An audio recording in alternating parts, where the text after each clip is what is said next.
Peter ஒரு நம்பிக்கையை வெளிப்படுத்துறாங்க. தொடர்ச்சியா இந்த எண்ணிக்கை அப்படிங்கறத சொல்லிட்டே தான் இருக்கிறாங்க. எந்த இடத்துல நாங்க பின்வாங்கல, ஒவ்வொரு கட்டத்திலையும் எங்களுடைய எண்ணிக்கை. அவர் சொல்றாரு இது மாடர்ன் டேஸ் சாணக்கியாங்க. அவரு தேர்தல் காலங்களில் தன்னுடைய ட்ராக் ரெக்கார்டை ப்ரூவ் பண்ணியிருக்கிறாரு. அந்த அடிப்படையில் இதை சொல்றோம் அப்படிங்கிறாரு ஆச்சாரி.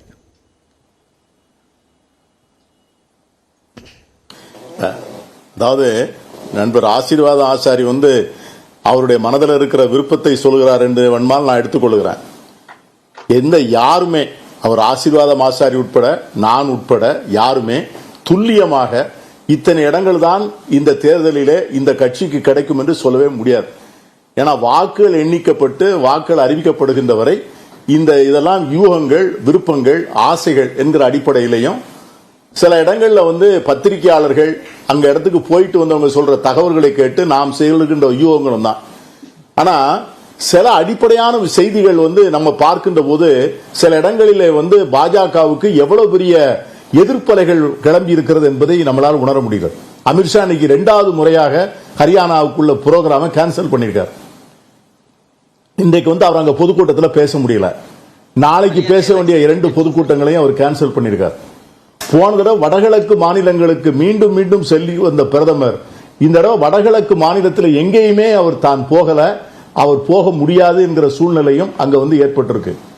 பீகார்ல இன்னைக்கு நிதிஷ்குமார் டோட்டலி இந்தியா கூட்டணியோடு இருப்பதே அசிங்கம் என்று நினைத்து ஒதுங்கி கொண்டார் என்கிற செய்திகளை படிக்கிறோம். பிரதமர் கூட அவர் போகல, பிரதமரோட போய் அவமானப்பட்டு விட்டு அவர் திரும்ப விட்டார் என்று நம்ம படிக்கிறோம். இன்னைக்கு உத்தரப்பிரதேசத்தில் நண்பர் ஆசீர்வாதம் ஆசாரிக்கு தெரியாததல்ல, இன்னைக்கு அகிலேஷ் யாதவுக்கும் ராகுல் காந்திக்கும் ஏற்பட்டிருக்கிற அந்த அரசியல் ரீதியான உறவினுடைய அந்த புதிய ஒரு அழுத்தமும் ஒரு எழுச்சியும் இன்னைக்கு உத்தரப்பிரதேசம் முழுவதும் எதிரொலிக்கதை காண்பிக்கிறோம். ரொம்ப கன்சர்வேட்டிவ் எஸ்டிமேட் போட்டவங்க கூட, அதாவது என்டிஏ ஜெயிக்கணும், மோடி ஜெயிக்கணும் அப்படின்னு நினைக்கிறவங்க கூட இந்த கூட்டணிக்கு உத்தரப்பிரதேசத்தில் 15 இடங்களை கொடுப்பதற்கு தயாராக இருக்கிறார். மகாராஷ்டிராவில் இன்னைக்கு பல இடங்கள்ல இன்னைக்கு காங்கிரஸ், என்சிபி, உத்தவ் தாக்கரேயுடைய சிவசேனா மக்களுடைய நம்பிக்கைகளை பெற்று இன்னைக்கு அது அங்கு பாஜகவை மகாராஷ்டிராவினுடைய மானத்தை, சுயமரியாதையை அவமானப்படுத்துகிற கட்சியாக பாஜகவை அடையாளப்படுத்தி இருக்கிறார்கள் என்பதுதான் நமக்கு தெரிய வருகிறது. தென் மாநிலங்களை பொறுத்த வரைக்கும் நீங்க கேரளாவில் 5 சீட்டுன்னு சொன்னா அதை பார்த்து நான் சிரிப்பதா அழுவதா என்று தெரியவில்லை. தமிழ்நாட்டில் நீங்க சொன்னது போல 3 நாட்களுக்கு முன்னால், 3 மாதத்திற்கு முன்னால் பேசிக் கொண்டிருந்த அண்ணாமலை அவர் 1வது இடம் என்று சொன்னார், 2வது இடம் என்று சொன்னாரு. பெரிய கட்சி, தமிழ்நாட்டில் பெரிய கட்சி அவர் ஒன்னாரு. இன்னைக்கு வாக்கு சதவீதத்தில் நிக்கிறார். ஆகவே எந்த வகையிலையும் போன முறை கிடைத்த இடங்கள் அவர்களுக்கு கிடைப்பதற்கு வழி இல்லை. பிரசாந்த் கிஷோர் என்ன சொல்றாரு, காங்கிரசுக்கு அவர் என்டிஏக்கு 300 இடம் கொடுக்கணும்னு சொல்றாரு. ஆனால் காங்கிரசிற்கு 3 டிஜிட்ல கிடைக்கலாங்கிறார், 100 சீட்டு கிடைக்கலாங்கிறார். அப்போ இந்த 55-60 சீட்டு எங்க இருந்து வருது? இந்த 60 சீட்டும் பாஜகவில் இருந்தான் வருது. ஏன்னா மற்றவங்க எல்லாம் தோழமை கட்சிகளா போயிட்டாங்க. அப்ப இந்த 60 சீட்டு பாஜகவில் போன முறை குறைகின்ற போது பாஜக தனி பெரும்பான்மை இழந்து விடுகிறது. இன்னைக்கு புதிய செய்திகள் வருகிறது. RSS டோட்டலி களத்தில் இருந்து அவங்க வித்ரா பண்ணிக்கிட்ட மாதிரி தகவல் வருது. இன்னைக்கு நட்டாவே அவர்கள் சொல்லுகிறார், அவங்க எப்படி ஓப்பனா வேலை பார்க்க முடியும்னு கேட்கிறார். 2014 2019 களத்தில் ஓப்பனா இறங்கி வேலை பார்த்தது எல்லாருக்கும் தெரியும். RSS பிரச்சாரர்கள், RSS இயக்கத்தினுடைய தொண்டர்கள். ஆனா இன்னைக்கு நட்டாவே இன்னைக்கு இன்டர்வியூல என்ன சொல்றாரு, அவங்க வெளியே வராம வேலை பார்க்கறாங்க அப்படின்னு சொல்றாரு. நட்டாவே என்ன சொல்றாரு, ராஜஸ்தான்ல சில இடங்கள் டஃபா இருக்கு, நான் ஒத்துக்கொள்கிறேன். அதுல ஒரு 5 இடங்கள் 6 இடங்கள் ரொம்ப டஃபா தான் இருக்கு அப்படிங்கறது நட்டாவே சொல்றார். ஆகவே இன்னைக்கு பல இடங்களில இன்னும் பாத்தீங்கன்னா ஹிமாச்சல் பிரதேசல அந்த 6 எம்எல்ஏக்கள் ராஜினாமா பண்ணிட்டு திரும்ப பாஜகவுக்கு அதே 6 பேருக்கு இடம் கொடுத்தது இன்னைக்கு பாஜகவினுடைய உறுப்பினர்கள் மத்தியிலேயே பெரிய அதிருப்தியை கொடுத்து பல பேர் களத்திற்கு பணிகளுக்கே வரவில்லை. அதாவது 30 விழுக்காடு வேட்பாளர்கள் பாஜகவில் கட்சி மாறி வந்தவர். இன்னைக்கு இந்தியாவிலே மிகப்பெரிய கட்சி சொல்றாங்க. a party with difference னு சொல்றாங்க. இல்ல சார், தேர்தல் வியூகத்துல வெற்றி பெறக்கூடியவர்களுக்கான இடங்களை கொடுக்கிறோம், வெற்றி பெறுகிறோம். அவர் அடிப்படையில் என்ன சொல்றாருன்னா சார், வெஸ்ட் பெங்கால், ஒடிஷா, ஆந்திரா, தெலுங்கானா இங்க எல்லாம் கூடுதல் இடங்கள் வருது அப்படிங்கிறாரு. இப்ப அந்த இடங்களை அவர் ஒரு ஆர்குமெண்ட் வைக்கிறார், இந்த இடத்துல எல்லாம் நாங்க வந்து அதிகப்படியான இடங்களை வெற்றி பெற போகிறோம். அதாவது நீங்க வந்து நவீன் பட்நாயக் வந்து ஒரிசாவில் அவரை எவ்வளவு தூரம் தனிப்பட்ட முறையில் காயப்படுத்திருக்காங்கன்னா, அவருக்கு வந்து ஜில்லாக்களுடைய பெயர்களே தெரியாது என்று சொல்லக்கூடிய அளவிற்கு ஒரு senior most statesman of the country, ஒரு சீனியர் மோஸ்ட் சீஃப் மினிஸ்டரை இந்த தேசத்தினுடைய பிரதமர் சொன்ன கொச்சையான வார்த்தைகள்.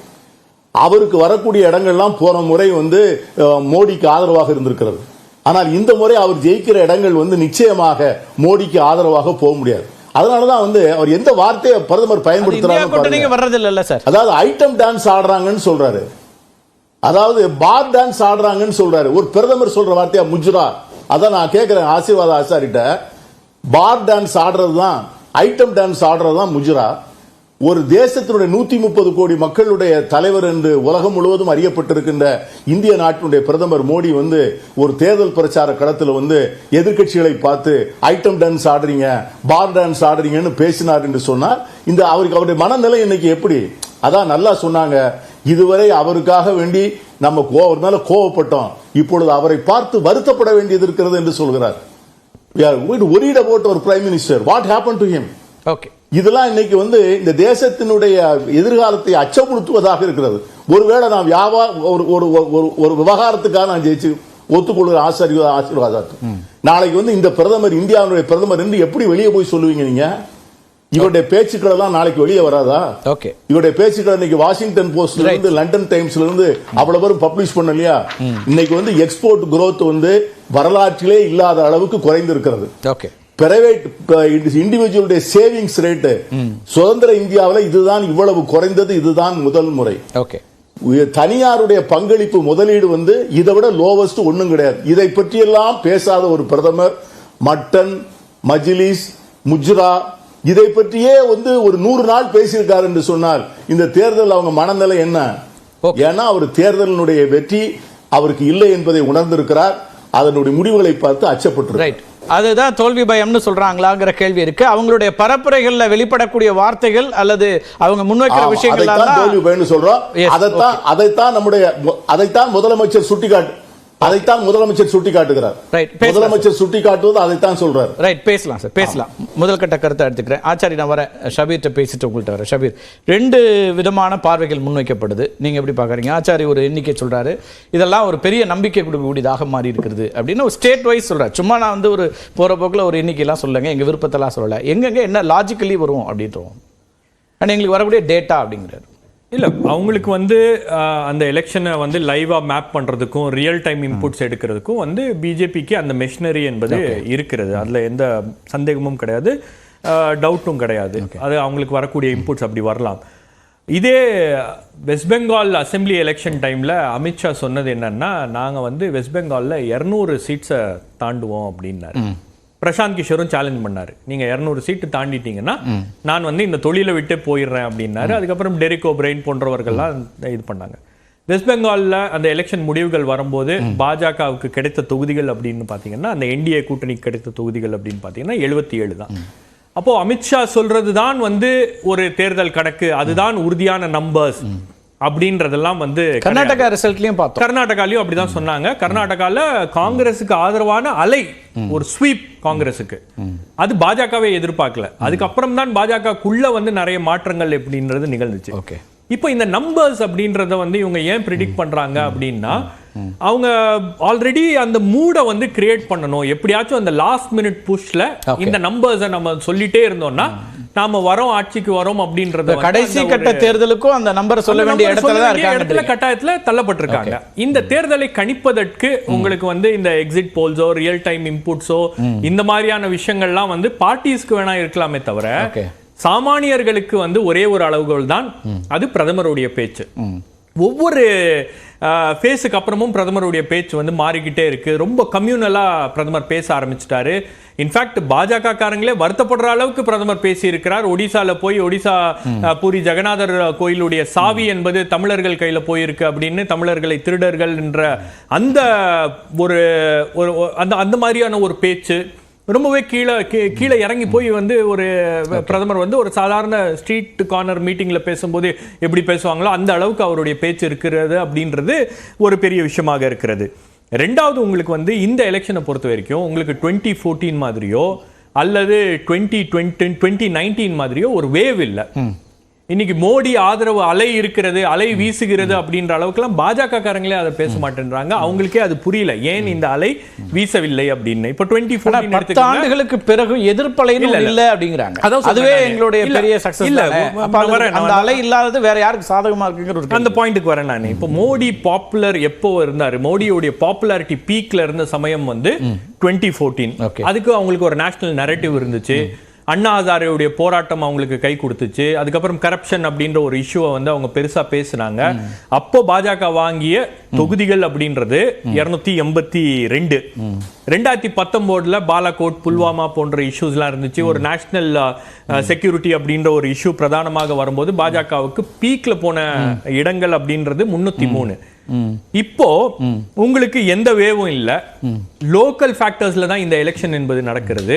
விலைவாசி ஒப்பிடும்போது 19ல அவ்வளவு பெரிய பீக் இல்லனாலும் எண்ணிக்கை கூடுச்சே. அப்ப அது என்னவா பார்க்க, அதான் சொல்றேன். 19லயும் வேவ் இருந்துச்சுல்ல, 19லயும் பாஜகவுக்கு ஆதரவான ஒரு வேவ் இருக்கு. அப்போ வேவ் இல்லாத இந்த 14ல இருந்த மாதிரியான ஒரு நீங்க 400 தொகுதிகள் எப்படி போக முடியும்? ஓகே.